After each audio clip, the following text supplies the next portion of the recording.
월스트리트의 사냥꾼 베리 로젠스타인. 행동주의 투자의 전설, 그 남자의 이야기. 여러분, 월스트리트에는 두 종류의 투자자가 있습니다. 하나는 조용히 주식을 사고 기다리고 팔아서 수익을 얻는 사람들. 그리고 또 하나는 회사의 문을 두드리고 이사회에 들어가 테이블을 내리치며 경영진을 바꾸고 기업 전체를 뒤흔들어 놓는 사람들. 오늘 우리가 만나볼 인물은 후자입니다. 그의 이름은 베리 로젠스타인. 월스트리트가 두려워하는 남자. 대기업 CEO들의 악몽. 그러나 주주들에게는 영웅. 지금부터 그의 이야기를 시작합니다. 1장 사냥꾼의 탄생. 1980년대 미국. 레이건 대통령의 시대였고 월스트리트는 황금기를 맞이하고 있었습니다. 젊은 금융맨들은 맨해튼의 고층 빌딩에서 밤을 새우며 돈을 벌었고 탐욕은 좋은 것이다라는 말이 시대의 모토처럼 퍼져나가던 때였습니다. 그 시절 펜실베이니아 대학교의 한 강의실에서 경제학을 공부하던 한 청년이 있었습니다. 베리 로젠스타인. 그는 다른 학생들과 달랐습니다. 단순히 경제 이론을 암기하는 데 그치지 않았습니다. 그는 끊임없이 질문했습니다. 왜 이 기업의 주가는 저평가되어 있는가? 왜 경영진은 주주들의 이익을 위해 움직이지 않는가? 만약 누군가가 그들을 움직이게 만든다면 어떨까? 이 질문들은 훗날 그의 인생 전체를 관통하는 철학이 됩니다. 펜실베이니아 대학교를 졸업한 그는 곧바로 하버드 비즈니스 스쿨에 진학합니다. 하버드. 전 세계 금융 엘리트들이 모이는 곳. 그곳에서 그는 MBA를 취득하며 자신의 무기를 갈고 닦았습니다. 기업 분석, 재무 전략, 협상 기술. 그러나 무엇보다 중요한 것은 그가 그곳에서 월스트리트의 진짜 게임이 무엇인지 깨달았다는 것입니다. 주식시장은 단순히 숫자의 게임이 아니었습니다. 그것은 권력의 게임이었습니다. 2장 전설의 문 앞에서. 하버드를 졸업한 베리 로젠스타인은 평범한 투자 회사에 들어가지 않았습니다. 그가 선택한 첫 번째 무대는 바로 조지 소로스의 소로스 펀드 매니지먼트였습니다. 조지 소로스. 이 이름을 들어보지 않은 사람이 있을까요? 1992년 영국 파운드화를 공격해 하루 만에 10억 달러를 벌어들인 전설적인 투자자. 영란은행을 무너뜨린 남자라는 별명을 가진 인물. 세계 금융 역사상 가장 대담하고 무자비한 투기꾼 중 한 명. 베리 로젠스타인은 바로 그의 밑에서 일하기 시작했습니다. 소로스 펀드에서 그는 단순한 분석가가 아니었습니다. 그는 스펀지처럼 모든 것을 흡수했습니다. 소로스의 투자 철학, 시장을 읽는 눈, 그리고 무엇보다 중요한 것. 시장이 틀렸을 때 그것을 활용하라. 소로스는 시장의 비효율성을 찾아내 그것을 무기로 삼는 달인이었습니다. 로젠스타인은 이 가르침을 마음 깊이 새겼습니다.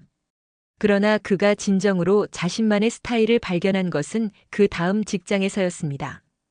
오디세이 파트너스. 이 회사에서 그는 처음으로 행동주의 투자의 맛을 보게 됩니다. 행동주의 투자란 무엇일까요? 간단히 말해 주식을 사서 조용히 앉아 있는 것이 아니라 회사의 경영에 직접 개입하는 것입니다. 이사회에 편지를 보내고 주주총회에서 발언하고 때로는 경영진을 갈아치우고 회사의 방향을 바꾸는 것. 로젠스타인은 깨달았습니다. 주식을 사는 것만으로는 부족하다. 진정한 가치를 끌어내려면 행동해야 한다. 이 깨달음은 그의 인생을 완전히 바꿔놓았습니다. 3장 자나 파트너스의 탄생. 2001년. 밀레니엄이 바뀌고 세계는 새로운 시대로 접어들고 있었습니다. 닷컴 버블이 터지면서 수많은 기업들이 무너졌고 월스트리트는 혼란에 빠져 있었습니다. 그러나 베리 로젠스타인에게 이 혼란은 기회였습니다. 그는 마침내 자신만의 회사를 설립하기로 결심합니다. 자나 파트너즈. 자나 파트너스. 이 이름의 의미가 무엇인지 아시나요? 자나는 그의 딸 이름의 이니셜을 조합한 것입니다. 그만큼 이 회사는 그에게 개인적인 의미를 가진 프로젝트였습니다. 하지만 감상에 젖을 시간은 없었습니다. 로젠스타인은 처음부터 명확한 비전을 가지고 있었습니다. 저평가된 기업을 찾아라. 그 기업의 문제점을 파악하라. 그리고 그 문제를 해결하도록 압박하라. 그의 전략은 단순했지만 강력했습니다. 먼저 잠재력은 있지만 경영 문제로 주가가 낮은 기업을 찾습니다. 그 다음 그 기업의 지분을 상당량 매입합니다. 보통 5%에서 10% 정도. 그리고 나서 경영진에게 편지를 보냅니다. 이 편지는 결코 정중한 인사말이 아닙니다. 그것은 선전포고입니다. 귀사의 경영에 심각한 문제가 있습니다. 비용 구조가 비효율적이고 전략이 불명확하며 주주 가치가 파괴되고 있습니다. 우리는 다음과 같은 변화를 요구합니다. 대부분의 기업들은 처음에는 무시합니다. 이 건방진 헤지펀드가 뭘 알겠나 라고 생각하죠. 그러나 그것은 큰 실수입니다. 로젠스타인은 절대 포기하지 않기 때문입니다. 그는 다른 주주들을 규합하고 언론에 정보를 흘리고 주주총회에서 위임장 대결을 벌입니다.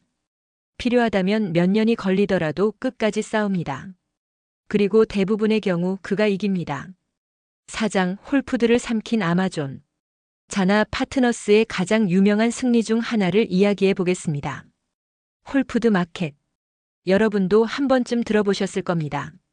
미국에서 가장 유명한 유기농 식품 체인점. 건강에 관심 있는 중산층이 즐겨 찾는 고급 슈퍼마켓. 2010년대 중반 홀푸드는 심각한 위기에 빠져 있었습니다. 온라인 식품 배달 서비스가 급성장하면서 매장 방문 고객이 줄어들었고 너무 비싸다는 비판이 이어졌습니다. 주가는 정점에서 절반 가까이 빠졌습니다. 그때 베리 로젠스타인이 등장합니다. 2017년 초 자나 파트너스는 홀푸드 지분 8.3%를 매입했다고 발표합니다. 그리고 곧바로 요구 사항을 내놓습니다. 이 사회를 개편하라. 비용을 절감하라. 그리고 필요하다면 회사를 매각하는 것도 고려하라. 홀푸드 경영진은 처음에 저항했습니다. 그러나 로젠스타인의 압박은 거셌습니다. 결국 무슨 일이 벌어졌을까요? 불과 몇 달 후 아마존이 홀푸드를 137억 달러에 인수한다고 발표합니다. 주가는 급등했고 자나 파트너스는 엄청난 수익을 올렸습니다. 물론 로젠스타인은 이것이 순전히 자신의 압박 때문이라고 주장하지는 않습니다. 그러나 월스트리트의 많은 전문가들은 동의합니다. 자나 파트너스의 개입이 홀푸드 경영진으로 하여금 매각을 진지하게 고려하도록 만들었다고. 이것이 바로 행동주의 투자의 힘입니다. 한 통의 편지가 하나의 헤지펀드가 137억 달러짜리 거래를 촉발시킨 것입니다. 5장 실리콘밸리에 도전장을 던지다. 2018년 1월 베리 로젠스타인은 전례 없는 도전을 시작합니다. 그의 목표는 다름 아닌 애플이었습니다. 애플. 세계에서 가장 가치 있는 기업. 시가총액 1조 달러에 육박하는 거인. 스티브 잡스가 창조한 신화. 그런 애플에게 자나 파트너스가 편지를 보냈습니다. 그런데 이 편지의 내용은 예상과 달랐습니다. 비용 절감도 배당 확대도 기업 분할도 아니었습니다. 로젠스타인이 요구한 것은 이것이었습니다. 아이들의 스마트폰 중독 문제를 해결하라. 무슨 소리냐고요? 그는 캘리포니아 교직원 연금 시스템과 함께 공개 서한을 보냈습니다. 두 투자자가 보유한 애플 지분은 약 20억 달러에 달했습니다. 서한의 내용은 이랬습니다. 연구에 따르면 스마트폰의 과도한 사용이 청소년의 정신 건강에 부정적인 영향을 미치고 있습니다. 우울증, 수면 장애, 집중력 저하. 애플은 세계에서 가장 영향력 있는 기술 기업으로서 이 문제를 해결할 책임이 있습니다. 부모들이 자녀의 스마트폰 사용을 관리할 수 있는 더 나은 도구를 개발해 주십시오. 월스트리트는 충격에 빠졌습니다. 행동주의 투자자가 기업의 사회적 책임을 요구하다니? 수익 극대화가 아닌 아이들의 건강을 위해 목소리를 높이다니? 비평가들은 비웃었습니다. 이건 그냥 홍보용 쇼야. 그러나 로젠스타인은 진지했습니다.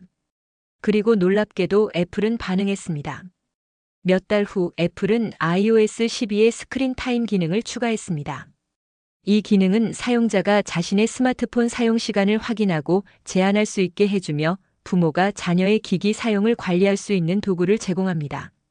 물론 애플이 오직 자나 파트너스의 압박 때문에 이 기능을 개발한 것은 아닐 겁니다.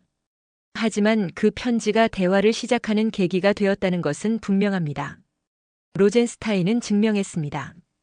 행동주의 투자는 단순히 돈을 버는 것만이 아니라 기업이 더 나은 방향으로 나아가도록 이끄는 힘이 될 수 있다는 것을. 6장 퀄컴과의 전쟁. 행동주의 투자가 항상 성공하는 것은 아닙니다. 때로는 치열한 전투 끝에 패배하기도 합니다. 그러나 그 과정에서도 변화의 씨앗은 뿌려집니다. 퀄컴 이야기를 해보겠습니다. 퀄컴은 세계 최대의 모바일 칩셋 제조업체입니다. 여러분의 스마트폰 안에도 높은 확률로 퀄컴의 칩이 들어 있습니다.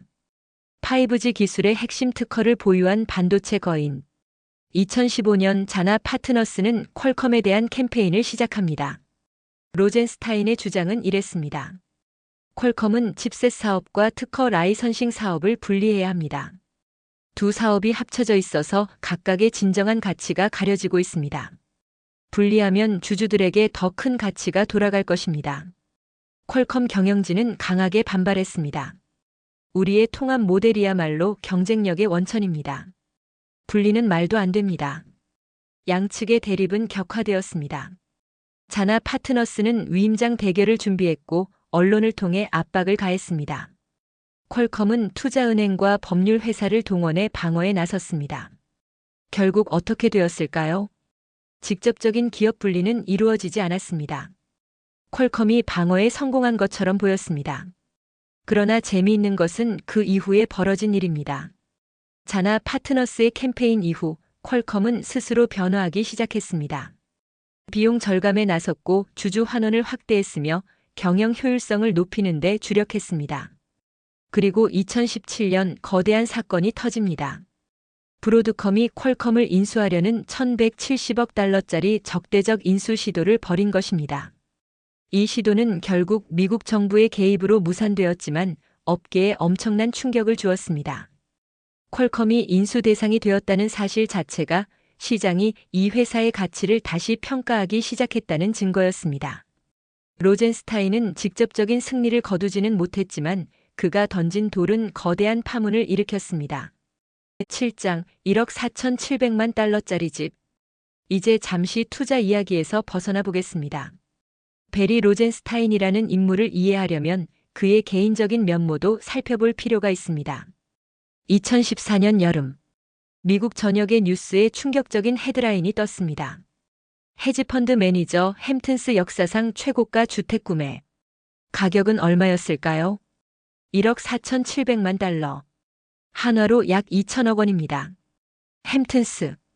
뉴욕시에서 차로 2시간 거리에 있는 롱아일랜드의 해변 마을. 월스트리트의 억만장자들이 여름 별장을 두는 곳. 부와 권력의 상징. 그곳에서도 역사상 가장 비싼 주택 거래가 이루어진 것입니다. 이 뉴스에 대한 반응은 엇갈렸습니다. 어떤 사람들은 경탄했습니다. 이것이 바로 아메리칸 드림이다. 어떤 사람들은 분노했습니다. 금융업계의 탐욕을 보여주는 상징이다.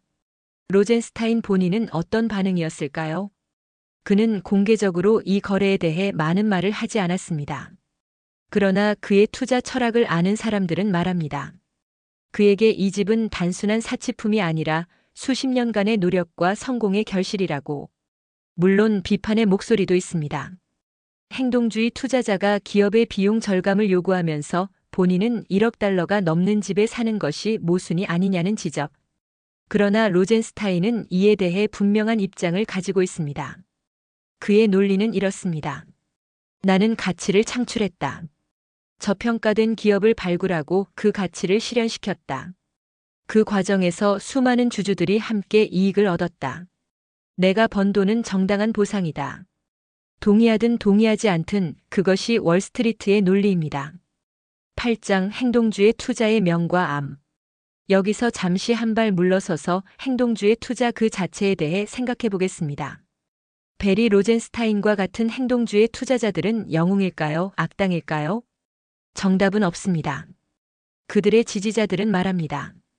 행동주의 투자자들은 기업 지배구조의 파수꾼이다. 그들이 없다면 경영진은 자기들 배만 불리고 주주들의 이익은 무시할 것이다. 그들은 게으르고 무능한 경영진을 견제하고 기업이 진정한 가치를 실현하도록 만든다. 실제로 학술 연구들도 이를 뒷받침합니다. 행동주의 투자 캠페인 이후 기업의 주가가 상승하고 경영 효율성이 개선되는 경우가 많다는 것이 통계적으로 입증되어 있습니다. 그러나 비판자들도 있습니다. 그들은 단기 이익만 추구한다. 기업의 장기적인 성장과 혁신에는 관심이 없다. 연구개발 비용을 줄이라고 압박하고 직원을 해고하라고 요구한다. 그리고 주가가 오르면 지분을 팔고 떠나버린다. 이 비판도 일리가 있습니다. 일부 행동주의 캠페인은 실제로 기업의 장기 경쟁력을 약화시켰습니다. 비용 절감에만 집중한 나머지 미래를 위한 투자가 소홀해진 사례들이 있습니다. 베리 로젠스타인은 어디에 서 있을까요? 그는 스스로를 건설적인 행동주의자라고 규정합니다. 단순히 요란하게 떠들고 빠지는 것이 아니라 기업의 진정한 가치 창출을 위해 일한다는 것입니다. 애플 캠페인이 그 예입니다. 그것은 주가 상승을 위한 것이 아니라 기업의 사회적 책임을 위한 것이었습니다. 물론 회의론자들은 여전히 의심합니다. 결국 돈을 벌기 위한 것 아닌가? 좋은 이미지를 만들어서 다음 캠페인에 활용하려는 거 아닌가? 어쩌면 둘 다 맞을지도 모릅니다. 인간의 동기는 복잡하니까요. 9장 전략의 해부. 베리 로젠스타인의 성공 비결을 분석해 보겠습니다. 그의 투자 전략에는 몇 가지 핵심 원칙이 있습니다. 첫째, 철저한 조사. 자나 파트너스는 어떤 기업에 투자하기 전에 몇 달, 때로는 몇 년에 걸쳐 조사를 진행합니다. 재무제표만 보는 것이 아닙니다. 업계 전문가들을 인터뷰하고 공급업체와 고객사를 만나고 경쟁사를 분석합니다. 우리는 그 기업에 대해 경영진보다 더 잘 알아야 한다. 로젠스타인이 자주 하는 말입니다. 둘째, 명확한 로드맵. 자나 파트너스가 기업에 요구하는 것은 막연한 실적 개선이 아닙니다. 그들은 구체적인 행동 계획을 제시합니다. 이 사업부를 매각하라. 이 임원을 교체하라. 이 금액만큼 자사주를 매입하라. 구체적이고 측정 가능한 목표. 이것이 경영진을 압박하는 데 훨씬 효과적입니다. 셋째, 연합의 구축. 로젠스타인은 혼자 싸우지 않습니다.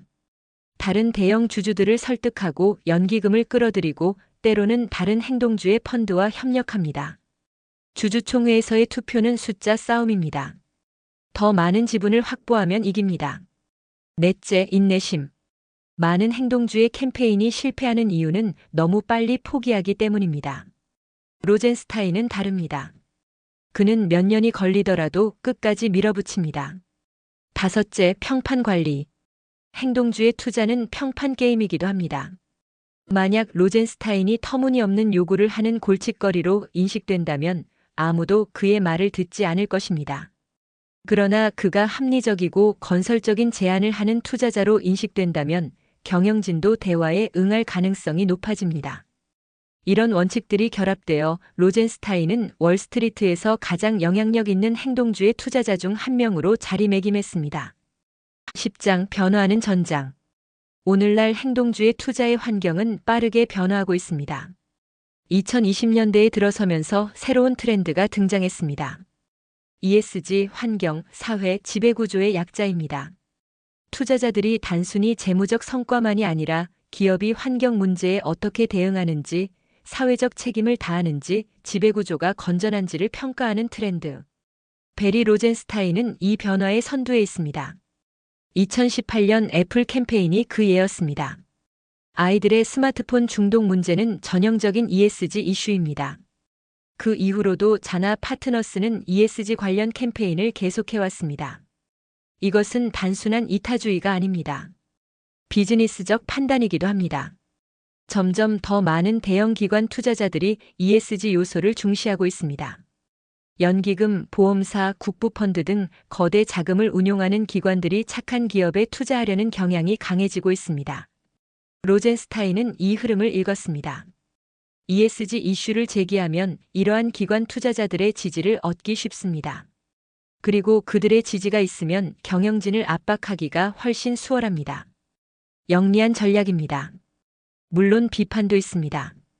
ESG는 그냥 마케팅 도구에 불과하다. 실제로 변화를 이끌어내지 못한다. 이 비판에도 일리가 있습니다. 많은 ESG 캠페인이 상징적인 수준에 그치고 실질적인 변화를 만들어내지 못하는 것도 사실입니다. 그러나 적어도 대화의 물꼬를 트는 역할은 하고 있습니다. 세상은 조금씩 변화합니다. 11장 끝나지 않은 이야기. 베리 로젠스타인의 이야기는 아직 끝나지 않았습니다.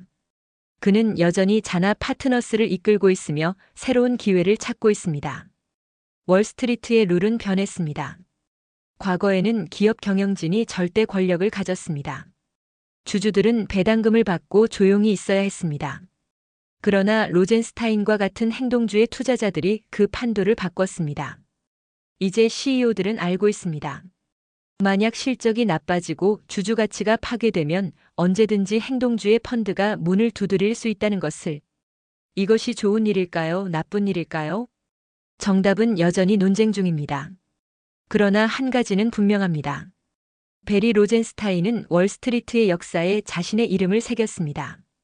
조용히 주식을 사고 파는 투자자가 아니라 직접 행동하고 변화를 만들어내는 투자자로서 그의 여정은 계속됩니다. 에필로그 사냥꾼의 교훈. 청취자 여러분, 베리 로젠스타인의 이야기를 통해 우리는 무엇을 배울 수 있을까요? 첫째, 행동의 가치. 로젠스타인은 조용히 앉아서 기다리지 않았습니다. 그는 불합리함을 보면 목소리를 높였고 변화를 요구했습니다. 우리의 삶에서도 마찬가지입니다. 불만이 있다면 표현하십시오. 변화가 필요하다면 요구하십시오. 조용히 있으면 아무것도 바뀌지 않습니다. 둘째, 철저한 준비. 로젠스타인의 성공은 우연이 아닙니다. 그는 누구보다 열심히 조사하고 준비하고 전략을 세웠습니다. 운은 준비된 자에게 온다는 말이 있습니다. 준비 없이 행동하면 무모함이 되고 행동 없이 준비만 하면 공허함이 됩니다. 둘의 균형이 중요합니다. 셋째, 비판을 두려워하지 마십시오. 로젠스타인은 숱한 비판을 받았습니다. 탐욕스럽다, 단기적이다, 파괴적이다. 그러나 그는 자신의 신념을 밀어붙였습니다. 모든 사람을 만족시킬 수는 없습니다. 중요한 것은 자신이 옳다고 믿는 일을 하는 것입니다. 물론 그 과정에서 겸손함도 필요합니다. 비판 중에 귀담아 들어야 할 것이 있을 수도 있으니까요. 마지막으로 목적의식. 로젠스타인에게 돈은 중요합니다. 그러나 그것만이 전부는 아닙니다. 그는 기업이 더 효율적으로 운영되도록, 주주들이 정당한 대우를 받도록, 때로는 사회적 책임을 다하도록 만들고 싶어 합니다. 돈 이상의 목적. 그것이 그를 움직이는 원동력입니다. 여러분의 목적은 무엇입니까? 그것이 무엇이든 그것을 향해 행동하십시오. 마무리. 오늘 우리는 베리 로젠스타인이라는 한 인물의 여정을 따라가 보았습니다. 펜실베이니아의 학생에서 조지 소로스의 제자로, 그리고 마침내 월스트리트에서 가장 두려운 이름 중 하나가 되기까지. 그의 이야기는 투자의 세계를 넘어 우리 모두에게 묻습니다. 당신은 변화를 만들어낼 준비가 되어 있습니까? 불합리함 앞에서 목소리를 높일 용기가 있습니까? 끝까지 밀어붙일 인내심이 있습니까? 베리 로젠스타인은 그랬습니다. 그래서 그는 전설이 되었습니다. 여러분의 이야기는 이제 시작입니다. 감사합니다.